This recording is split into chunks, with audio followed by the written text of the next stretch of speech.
देखिए, ड्यूओपोली एकाधिकार बाजार की वो स्थिति होती है जिसमें कि या तो एक सी वस्तुएं या फिर पूर्ण स्थानापन्न या निकट स्थानापन्न वस्तुएं होती हैं जिनमें दो ही उत्पादक यानी कि विक्रेता होती हैं।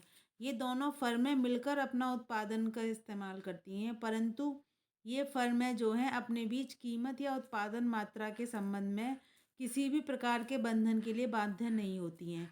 लेकिन अगर जब फर्में समान वस्तु का उत्पादन करती हैं तो उनकी कीमतें समान होती हैं। लेकिन जब वस्तुएं अलग अलग होती हैं तो उनकी कीमतों में अंतर हो सकता है।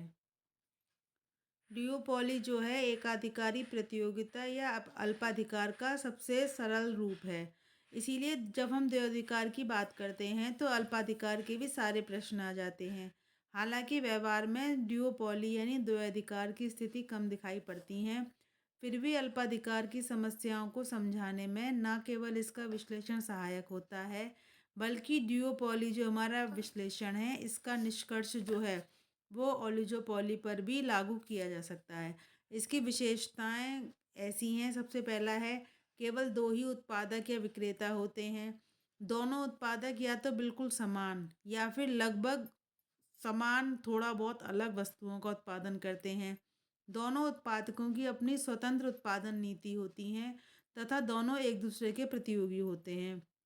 दोनों उत्पादकों या विक्रेताओं को अपनी कीमत उत्पादन नीति को निर्धारित करते समय प्रतियोगिता की कीमत उत्पादन नीति को ध्यान में रखना पड़ता है। दयाधिकार की स्थिति एकाधिकार के अधिक निकट मानी जाती है। दयाधिकार में भी अल्पाधिकार की भांति दोनों विक्रेताओं के मध्य परस्पर निर्भरता पाई जाती है। इन दोनों के बीच कीमत युद्ध की संभावना बहुत कम होती है। इसका कारण ये है कि दो ही विक्रेता होने के कारण इनमें आपस में समझौता हो जाता है और दोनों ही ऊंची कीमत निर्धारित करके लाभ का बंटवारा कर लेते हैं। परंतु भेदीकृत अधिकार में दोनों विक्रेताओं का बाजार अलग अलग होता है और दोनों ही अपने अपने क्षेत्र में एकाधिकारी की भांति कार्य करते हैं और वस्तु की कीमत भी एकाधिकारी की भांति निर्धारित करते हैं।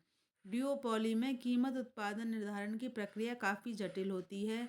हालांकि इस संबंध में कुछ प्रमुख अर्थशास्त्री हैं जैसे क्रूनो, बर्टेन, एजवर्थ, इन्होंने कुछ मॉडल दिए हैं।